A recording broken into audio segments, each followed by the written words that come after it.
Just as a reminder, we are recording this session, and if you have any questions, you can put them in the chat towards the end. Go ahead and put myself on video here.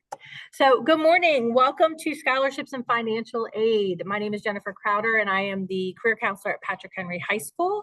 So thank you so much for joining us. With me today, I'm going to have them wave. I have Miss Amy Couillard from Atlee High School, and then Miss Jennifer Melton from Hanover High School. And we're also joined by Miss Paula Powell from Grasp, who I'll be introducing a little bit later in this presentation. So just because I get distracted by my cell phone camera, I'm going to turn my camera off as we start going through the presentation. Again, if anyone has any questions as we're going through, please feel free to go ahead and drop them in the chat, and we'll answer those questions towards the end.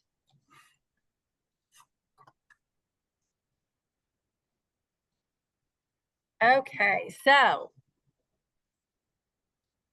let's talk about scholarships. You know, if you were able to join us yesterday, Ms. Melton said the conversation about money regarding post-secondary plans is not always a comfortable one, but it's a necessary one.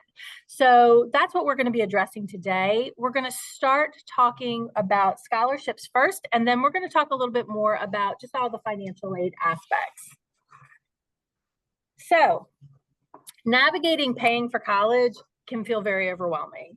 And we are very lucky in the Richmond area that we have a resource called Grasp, and you'll hear more about them later on in this presentation. So we're going to talk about in general, different types of aid that exist. So know that each college may define it differently. Merit and need-based, they might define them slightly differently. So it may be that you qualify for merit aid at one college, but need-based at another. And this is why many colleges may require you to complete the FAFSA, which we'll talk about shortly, to be considered for any type of aid. In yesterday's kickoff, we talked about the importance of organizing your research as you're going through this college process. And this is one example that you'll need to kind of research for each school that you are interested in. So one college may want to grow its nursing program, and this is called an institutional priority. That way, that is one way to help grow the program. So it is going to offer maybe perhaps a merit-based scholarship. So if you look, that's just a kind of an example. So merit-based scholarships are academic achievement and they're talent-based. So they are tied to your academic record, your academic performance, you know, not necessarily a financial need. Whereas need-based grants, scholarships, and loans those are ones where you have shown demonstrated need. Other scholarships that might be out there, other types of aid that might be out there might be through the military, through athletic scholarships. And athletic scholarships are given at Division I or Division II level. Division III does not give athletic scholarships, but they can assist with maybe perhaps finding some merit-based scholarships and with that process, but they're not going to give you an athletic scholarship. And there also are school and institutional-based scholarships available as well. So really kind of looking at each school that you are interested in and kind of seeing what's available to them, what's available out there, and what their deadlines are too. For some, you may have to apply early to be eligible for some of their scholarships. So it's really a matter of doing your research. So many colleges are really transparent about what they have available and what they're willing to offer as far as aid and scholarships. An example of this is UVA. UVA is really great because they put things on social media, and we're very much a social media society anymore. So if you can follow them on Instagram, and they give great advice about tips through the admissions process, as well as tips for scholarship and financial aid. Some of their information is UVA specific, but some of it is general. So it's just kind of another resource that's out there that you can kind of utilize and be aware of what's available. So let's talk about the different types of scholarships and where you can find them. So as we mentioned probably in depth yesterday, we have the HCPS College and Career Center website, and we house a lot of information there, including scholarships. So there is an entire tab that is on that website just dedicated to scholarships. We also are going to be putting our scholarship database. So these are scholarships where donors have contacted us and said, we have a scholarship, it's available, but we, the donor, want to select who is the recipient of the scholarship. So we put that in one database. It's a spreadsheet that's pretty easy to navigate. And that will be housed starting this year on SchoolLinks. So SchoolLinks is our new application platform that we'll be using. It hopefully should streamline the college application process for everyone. So we will be adding all of our scholarships to there. So it'll be a spreadsheet that'll be able to access. The other scholarship opportunities come through the senior scholarship application. So that application will open August 1st and it closes December 31st at midnight. So this application, it's one application that students complete that then makes them eligible for any scholarship that will go through their school's scholarship committee. And scholarships that go through the school scholarship committee are scholarships where a donor has contacted the school and said, I have the scholarship opportunity.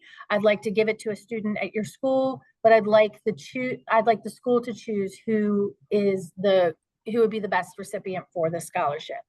So instead of having students complete, 15, 20, 25 scholarship applications, we have them complete one senior scholarship application.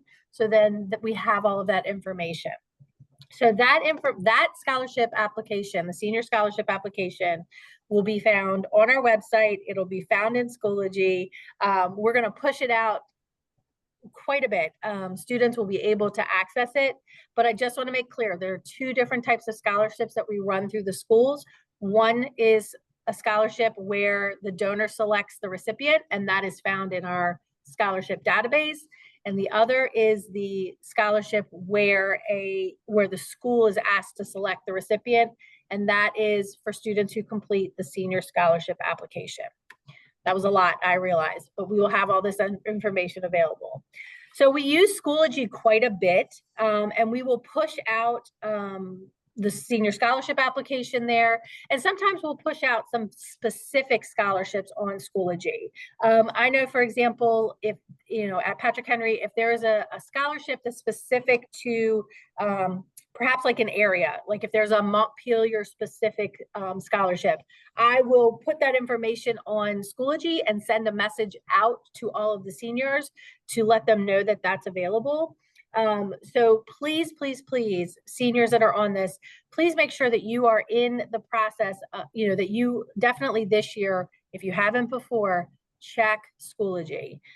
We try not to overload you with too much information, but at the same time, we want to make sure you get all of the information that you need. Every high school has a GRASP advisor. And Ms. Powell will talk a little bit more about GRASP and their responsibility, but they are another really great resource for finding scholarships as well. And then checking the colleges themselves. Colleges have scholarships that are specific to them. So checking their website, talking with admissions about what's available is another place to find them. Our community is really great. They offer a lot of opportunities, and a lot of organizations, churches, clubs, banks even offer scholarships. So really asking, kind of getting out there and asking and seeing what's out there. Your counselor can help. Your career counselor can definitely help. So please ask if you're uncertain. And we push this information out on social media. So follow us on Instagram and Facebook. So we will put information out there as well. So as far as scholarships are concerned, the requirements are going to vary depending on the scholarships. So you want to make sure that you read through the description of the scholarship and their requirements very thoroughly. Again, like college applications, deadlines are very hard and fast when it comes to scholarships. So you want to make sure that you are paying attention to those deadlines, making sure that you have everything that you need and that you're getting the information in on time. A large majority of outside community scholarships really tend to kind of ramp up between January and March. So checking that scholarship database is definitely, you want to make sure, you might not see a whole lot at the very beginning of the year, but really starting into second semester, it'll definitely ramp up. So making sure that you're checking it. Typically, scholarships are going to require one of three things. They're going to require a resume or an activities list, a high school transcript, and possibly a personal essay. So if you've written a really great essay, either in junior year English or going into senior year English, you'll probably be working on this as well, and you want to use that for a scholarship, you can absolutely save that and use it. And for most scholarship essays, you can really kind of reuse the same essay, because oftentimes they're asking you to just tell me a little bit about yourself, so they can kind of get a sense of who you are. But making sure that you are answering, if they do have a prompt, that you are answering the question that they ask you. Some scholarships might require a letter of recommendation from either a teacher or a counselor, and some might require that you complete the FAFSA as well. So just a couple of things to remember when it comes to scholarships, and I cannot stress this enough. If a fee is required, if they ask you to give money if you pay this amount of money and we will connect you with all of these different scholarships, that is a scam. You should never pay for scholarship information, and you should never pay for scholarship for a scholarship. If that is out there, if it says that you're guaranteed to receive a scholarship if you pay X amount of money, typically 99.9% of the time, that is a scam. So you really just want to be wary of that. And again, if you have questions, if something, if you get something in the mail or something that comes, you come across and you want to check it out, you can always make an appointment with your career counselor, and we can kind of look through it and make sure that it is, legitimate. Take your time when you're applying for scholarships. I've told students in the past that if you make it a part-time job, it almost kind of pays off like a part-time job. You really want to make sure that you are putting together a scholarship application that's complete, that you're not leaving anything out, and that you are really, you're really giving them the information that they want. Because you are competing for this. This is money, but and it's free money, but you have to work a little bit for it. Ask for help. Again, your career counselor, your caseload counselor, we're here to assist with this in any way. And I've already talked about deadlines. They are hard and fast, and you want to make sure that you adhere to them. Every senior should make an appointment with the GRASP representative at the beginning of the year to kind of talk about the options. Even if, I know a lot of people equate scholarships with four-year colleges or two-year colleges, but if you are someone who is looking to go into a trade, there are scholarships for that as well. So kind of talking and looking at the options that are out there. Financial aid is kind of given on a first come, first served basis. So make sure that you are turning things in and submitting things so that you can, possibly get that money. All right. So I'd like to take the opportunity to introduce Ms. Paula Powell from GRASP, and she's going to talk about the services GRASP provides and all things financial aid. So Ms. Powell, I'm going to turn it over to you. Thank you. Good morning, everyone. As she mentioned, I am Paula Powell from GRASP. GRASP stands for Great Aspiration Scholarship Program, but we do a lot more than just the scholarship program. We are a nonprofit organization, and we help students find financial aid or get financial aid and scholarships for their education.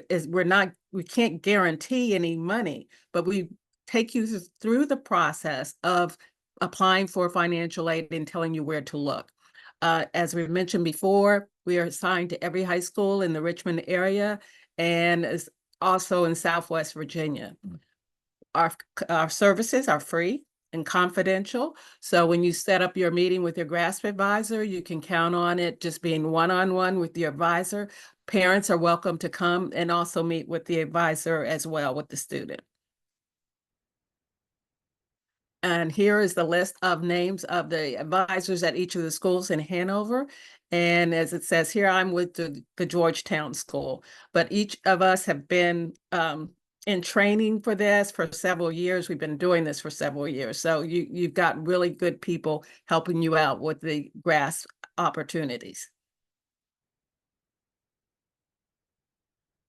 Okay, you're on a parallel track to get things done, to get into college. You've got an admission track and a financial aid track. And they each have their own different deadlines, and it's important that you meet the deadlines. And as I tell my students, it's best to be among the first to submit instead of waiting till the last minute, before the deadline. If you're an admissions person, if you're looking at admissions, think of the counselor who's looking at your application. At the beginning of the school year, when you're first submitting your applications, they've got time to look at them because they know there's going to be a rush at the end of that, towards the end of the deadline. So be among the first so they can take time to go through your application and get to know who you are. The same thing with financial aid. Financial aid is a little bit different in that the money that's obtained through the federal government, each college gets a certain amount of money to offer to their students. As you fill out the FAFSA, you'll get information about a Pell Grant or other things that are available to you. But if you're among the last people to submit that application, the money may have already been given out that school has. There is a limit to the amount of money that the school will be able to give you. So it's important to do it early on. Let's see. And as I said before, each track has its own deadline. So it's important that you know the deadlines at each college that you apply for, because it will be different at each college. Also, as I said before with the FAFSA and the VASA, it's important to get it in early. The first time you submit your FAFSA, that is the date they will always note as when you first applied at whatever college it is. And that will be, you can make corrections to your FAFSA several times, but that initial date is what they will use to say, this is when you applied for financial aid.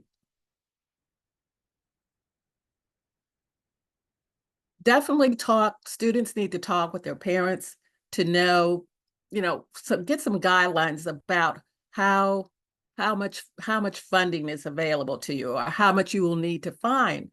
Some students that I've worked with really do not have any parental support in providing funds for college. And those are, truly students that are need-based or have an extreme need. So we definitely encourage them to do the FAFSA early, as with all students. But you need to talk with your parents to find out what you can afford. But I will also say, when you're applying for a school, do not be limited by how much it costs, because every school has institutional funds, special considerations. There are funds that may be available to you. So if you think you can be successful at a school, go ahead and apply. You can work out the financial aspect of it, and you may not be able to go to that school if they offer you an invitation, but at least you know that you were invited to attend, but you just may not have the financial need. And then again, the school may be able to provide those extra funds that you need. So it just depends on your family situation. Look at your churches, the church that you attend, where your parents work. Local stores typically have had signs in the past about scholarships being available to, customers and so forth. So as you go around town, look at things that look for signs about scholarships. I've seen them at fast food places like I think it's Wendy's and McDonald's. In the past, they've had little signs up about scholarships being available. And it's not only just for their workers, but it could be for just customers in general.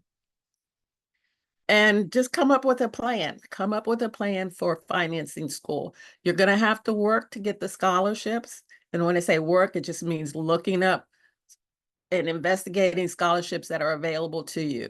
And it is like a part-time job, as was mentioned. It definitely is, but it will pay off in the end.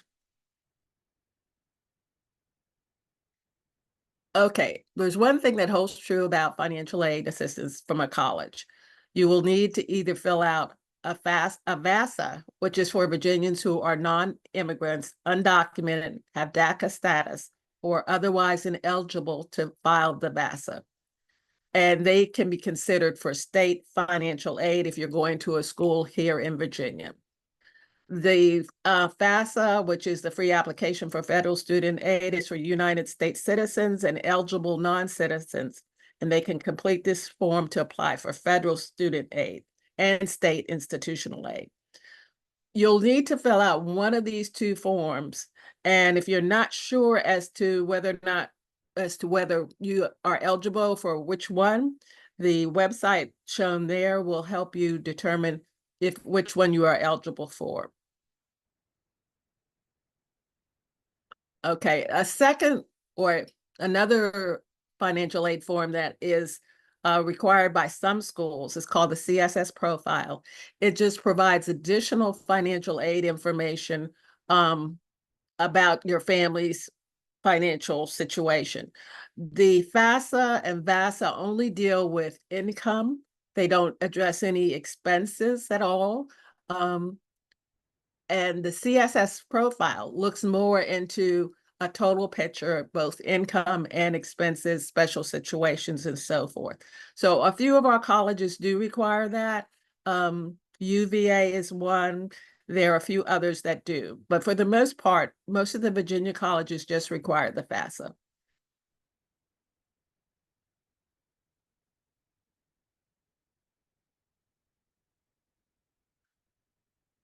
Filling out the FAFSA is never a waste of time. I've dealt with students that say they've got the funds, the parents say they've got the funds, they want to pay for it, and that's all well and good, but I still encourage them to fill out the FAFSA. One, because you never know what's going to happen in the future. There could be a tragic accident before the student goes to school or while the student is in school.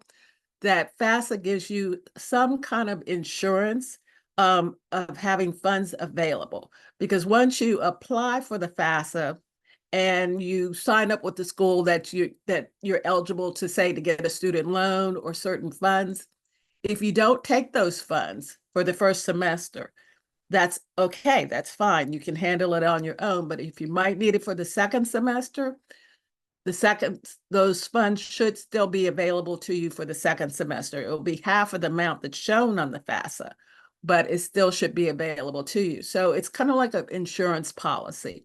For those students that don't have the funds to take care of the entire amount of tuition and fees, the FAFSA will offer you federal money, which would be the Pell Grant.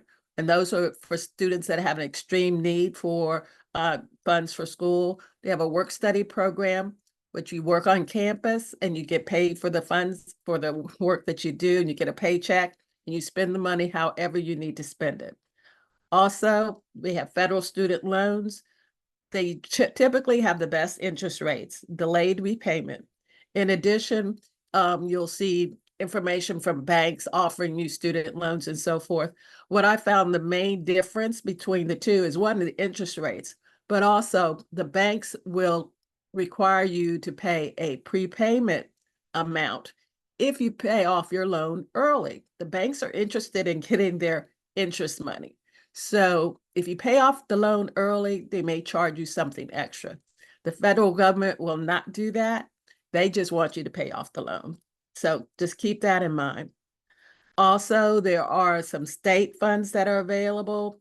VGAP, there's also, the VGAP is primarily for public colleges in Virginia. There is a scholarship for students that attend private schools in Virginia, and it helps cover some of the costs of going to that private school. Definitely, institutional funds are available at most schools. In fact, all schools have a financial aid department.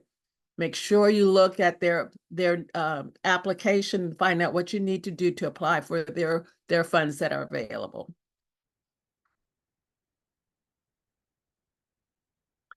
Okay, completing the FAFSA, and no matter which one you have to do, doing it online is the quickest and most effective and efficient way to do it. If you submit a paper FAFSA, which is an option that's available, it takes several weeks to process that. Number one, consider the fact that somebody else is typing in your information. And because it is not their information, it's easy to put it in incorrectly. So as I said, the best way to do it is to do it online. There is an official FAFSA website. It's at studentaid.gov. And once you get there, you'll see several options of what you can do, but the first option will be complete the FAFSA. Now, also, I believe the FAFSA for this year, for the upcoming school year, which will be the 25-26 school year that you'll be attending school, that should be available October 1. I haven't seen that definitely printed out anywhere, but that's what we're counting on. That's the typical date for the FAFSA to be released for the upcoming school year. And we will keep you posted on that, as I'm sure the counselors will as well. Now, when you fill out the FAFSA, you want to list all the schools that you're planning to apply to. And if you're not sure, go ahead and put that school name down, because like I said, it does lock in the information that you submitted your FAFSA on this particular date. The school is not going to, they may contact you to say, hey, you filled out the FAFSA, but we don't have an application. They may do that, they may not do that, but it does not cause any problem for either the school or yourself. It just lets them know that you have an interest in the school. And let's see. I mean, the FAFSA is available for every public and private college in the United States and all the community colleges in Virginia. And some overseas universities will accept it as well. But the FAFSA is just a means of determining what your financial need is based on your income, your family size, and those are the key points that they look at. Okay, with the FAFSA submission is a 3-step process. The student and one parent or guardian must each create their own FSA ID. Now, if the parent has their own FSA ID prior to the student creating theirs, the parent needs to go in and verify they can still get to that FSA ID. The FAFSA organization keeps those IDs, but I have found that some parents had difficulty getting access to their IDs. They had done it several years ago. And there is a process that you can have the FAFSA helpline help you get your ID back. But it is important that each student and each parent have an ID. And depending on whatever your family situation, it may require that 2 individuals provide 2 parents, or they're called contributors on the FAFSA this year. They may require 2 parents or 2 contributors to provide their FSA ID. And that's all done on the studentaid.gov website. The first step is the student completes, I'd say the first step is everyone get the FSA ID. Secondly, the student will complete their portion of the application. And then by putting in their contributor name, which is like the parent, and the parent's email address, that is how the student will invite a parent or guardian to complete the FAFSA, their portion of the FAFSA information. So step 3 would be the parent gets their invitation. They'll go into the FAFSA application and complete their section of the application. And then when both student and parent have completed everything, then that FAFSA can be submitted and the parent and student both sign off on the information that's there. Okay, you will receive an email letting you know that your FAFSA has been processed. It's important that you keep looking for that email. Once you get that, you need to review your FAFSA questions and answer. It's important because the system will identify some errors that are within the FAFSA, but you have to look at the question and answer report to see where the errors are. And if there are errors and you never correct them, the information is not sent off to the school. So it's important that you review that. Once you receive a correctly processed FAFSA, you can add additional schools. If you decide you wanted to apply to other schools, you can add them onto the list that you already have provided to the FAFSA organization. And your FAFSA information will be sent to the colleges, and it will include all the questions and answers, and the colleges will have enough information to make a decision as to who has the greatest financial need and where their resources can go to.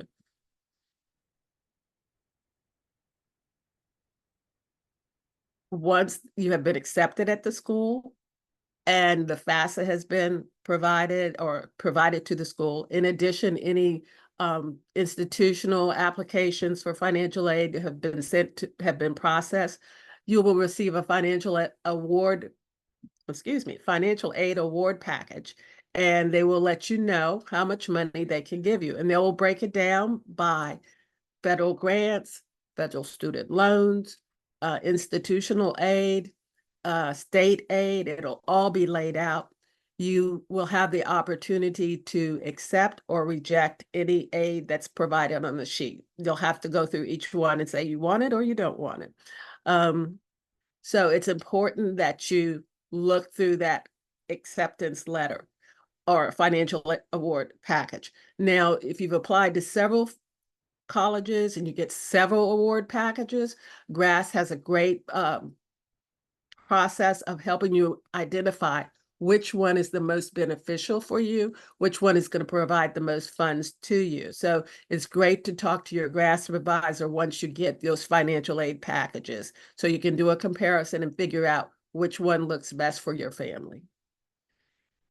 Also, keep looking at your emails. It's important, even when you apply to a school, they're going to send you some information to set up an account with the school and so forth. You need to keep watch on that. I've had students in the past who they were accepted at a school in the early part of the school year, but they never checked their email. And in May, they come to me and say, "Oh, I'm going to this school, but I haven't heard anything from them." And that's simply because they never looked at their email and responded and set up an account with the school. So please watch your emails. And as I said, we can help you compare the award packages to make the best decision for you. And we have a great worksheet that helps you see it. And you can take that with you.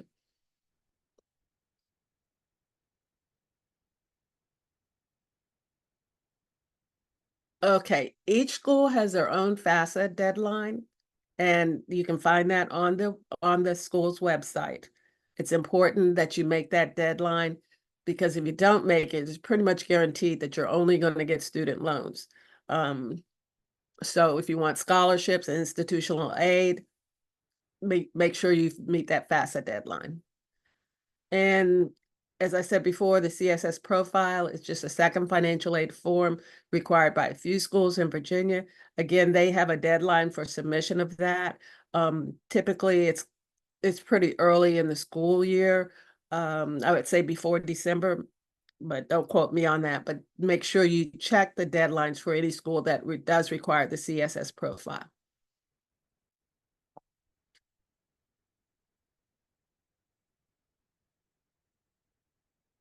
So it's a good idea to make an appointment with the school, with the GRASP advisor early in the school year, because as I said, scholarships are available now. There are a few that are available now that students can apply for. There's some that are scholarships that come out quarterly that you can apply for. So the earlier you do it, the better opportunities you have of getting the money. And as I said, set expectations as a family. Take an inventory of your current resources and create a budget for your first year of college. That's really important. Living expenses, food, transportation, healthcare, and how much of a loan repayment you can afford. And review your plan of protection and research and apply for scholarships all year long.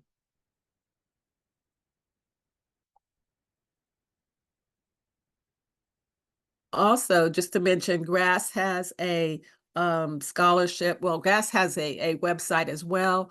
If you go on the GRASS website, you'll see a section that is noted for students. And in there, we have scholarships that are available to students. And they're probably the same ones that Hanover County has on their websites. So we just want to make sure you got everything you need and you're covered. If you're covered twice, that's okay. But we just want to make sure you got everything.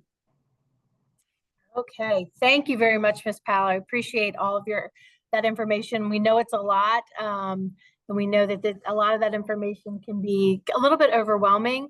Exactly. But we have people here to help. So please reach out and ask questions. And so I'm going to ask Ms. Melton and Ms. Couillard to come back on and assist with kind of going through the chat and see if we can answer some questions. Sure, thanks. We did have someone, they missed the first meeting. I'm guessing that means the meeting that we had yesterday. If you registered, you should have received an email yesterday with the recording and the slides. The same for today's session. We'll send this recording and the slides later this afternoon. But the recordings are also posted on our YouTube channel. Again, that's at Hanover Career Counseling. Let's see, the first official question is, sorry, I'm scrolling. I put a lot of stuff in there, sorry. Is there a program that takes expenses and hardships into account when reviewing financial need? Ms. Powell, are you able to address that one? Yes, there is a provision with the FAFSA that looks at, say, is a student dependent or independent, and definitely want to mention this. The Department of Education considers a student a dependent until the age of 24. A lot of students come in and say, hey, I'm 18, I'm independent. No, not according to the Department of Education. So keep that in mind. There is a provision called professional judgment, where if you have special circumstances, typically they could be a severe illness in the family that's taken a lot of your resources. You need to talk to the financial aid officer at the school that you're going to be attending, because they can possibly do something to help you out. And even if it's past the deadline of submission of your financial aid information, or you haven't even gotten a package, talk to them as soon as you know something is happening, because they can help you, but it's just got to be on a first come, first served basis. And of course, they're going to consider, what the situation is, but they do have that available to them. In fact, I just dealt with a student who wasn't dealt with a student who was really an independent student. She was totally on her own. She's just 18, but the school made provisions for her to be declared an independent student, which made her eligible for certain funds that just aren't available to other students. So talk to your financial aid officer at the school that you plan to attend. All right, thank you. All right, so then the next question this is a good question. Is there anything rising juniors should do this school year, to prepare for applying for financial aid, scholarships, etc.? Anybody want to take that one? Well, as a GRASP advisor, we like to talk to the juniors towards the end of the school year, because we want to help the seniors get in great position for getting their funds. So, anytime like April, May, June timeframe is a good time for the juniors to come in and talk. And I know if the advisors find that they're not getting a lot of seniors coming in, they might start looking for juniors.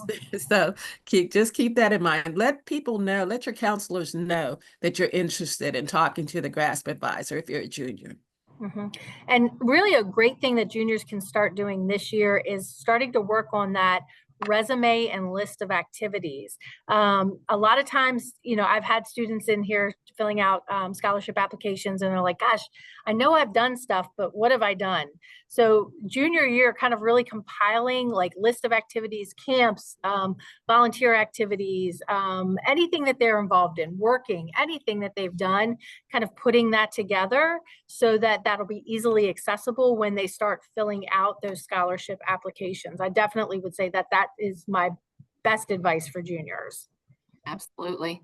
Yeah, one thing I I would wanted also to, say, oh, go ahead.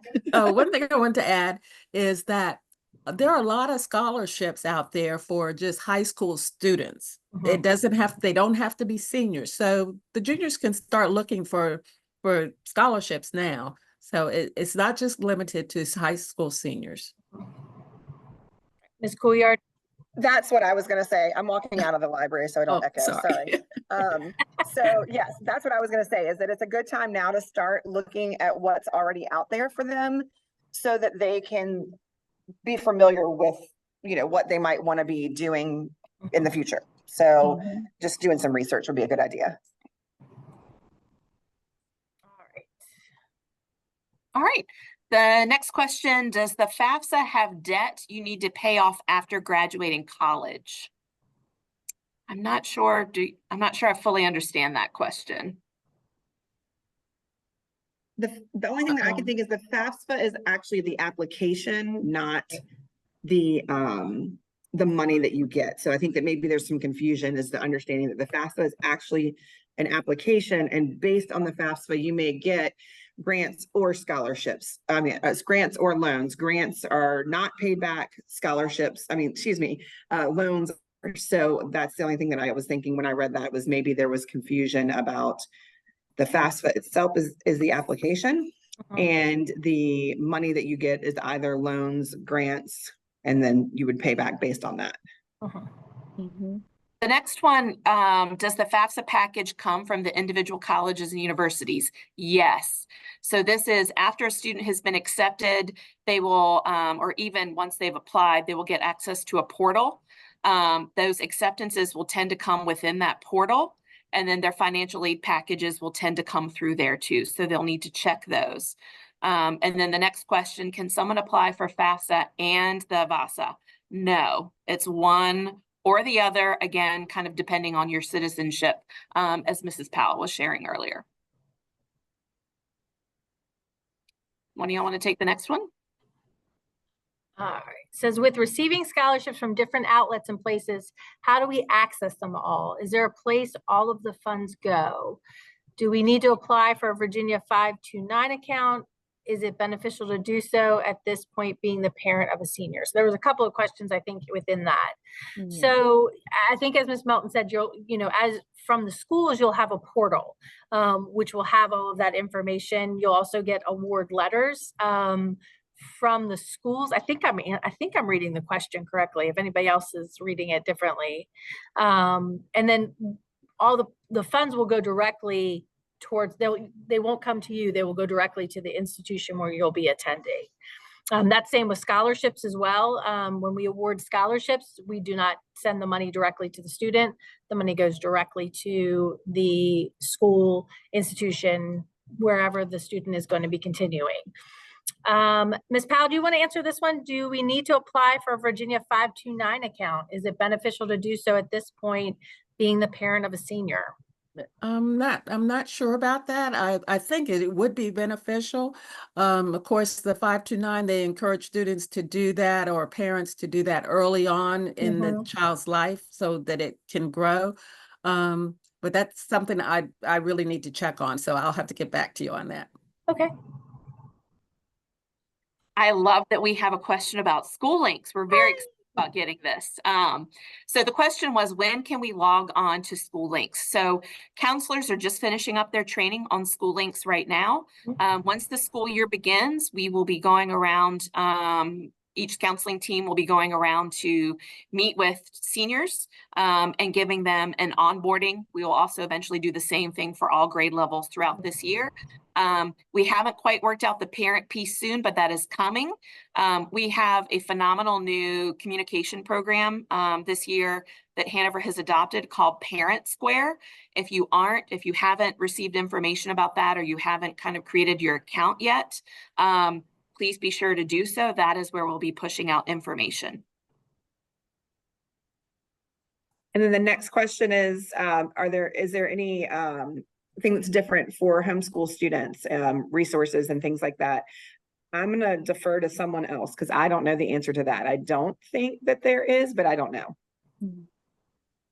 I think in terms of whether it's the VASA or the FAFSA, no. It is available to all citizens. And if if someone's a homeschooled student, they can still access the resources, I believe, through GRASP. They would just go to the GRASP website. Is that correct, Mhm. Ms. Powell? Yes, that's true. That's true. Mhm. Okay. Yeah, And then we this- wouldn't necessarily be, going directly to them, but they'd have to reach out to us. there've been some virtual appointments and things this summer, haven't there? Yes, we do have summer advising this year, something new, and we'll probably, I think we're going to be continuing that into the fall of the year. Great. And then is the FAFSA deadline for every college on the FAFSA website itself? No, it is going to be on the college's website. So that's something you'll need to check their scholarships and financial aid section of that website for that information. I'll be honest with you, right now, it is probably not updated. It probably won't be updated until we know when the FAFSA actually opens. They might currently have a deadline. Maybe they currently say December 1st, but if the FAFSA opens up a little bit later, they'll probably push that deadline back. All right, and so it looks like our last question says, I received money through GRASP. How do I access that money? So I'm assuming that you're talking perhaps about the SOAR program. And again, that money will be sent directly to, once you've kind of finalized where you're going, where you'll be attending, that money will be sent directly to the college for Right. you to access. Right, you should have received a package from GRASP identifying where you need to identify the school you're going to attend and so forth. Once you send that back to GRASP, they'll take care of the rest and get it to the college. Yeah. Yeah, and I would say for all outside scholarships that aren't directly from a college, if it is something that is run through our committees or another organization like GRASP, they are all going to ask the student to give them the name of the institution. They're also going to have to give their student ID. And so that's how the checks are cut and then sent to the colleges. If scholarship sponsors don't receive that information, then you won't receive the money. So that'll be something important to pay attention to. Again, that'll come a little bit later in the year. Right. I just wanted to piggyback on the thing about the public school versus private school. It just dawned on me to, it's a good idea for all of you all, if you are our social media followers and doers, if you will, to follow GRASP and FAFSA on social media. GRASP just posted something today about something that they have going on.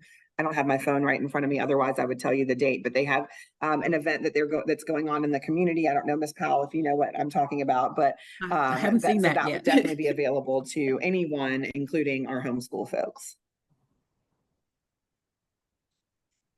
All right. Well, thank you all so much for joining us today. I hope that this was beneficial and you learned something. Again, we know it's a lot of information all at once. So please, we don't want you to feel overwhelmed. We don't want you to feel uninformed or have questions. We have people here to assist. So please reach out if you have any questions. And we look forward to working with you this year. And thank you again, Ms. Powell, for coming in on your summertime, because I know you're off. Thanks for and having me. I joining us appreciate today. it. So thank you. All right. I'm going to go ahead and end our recording.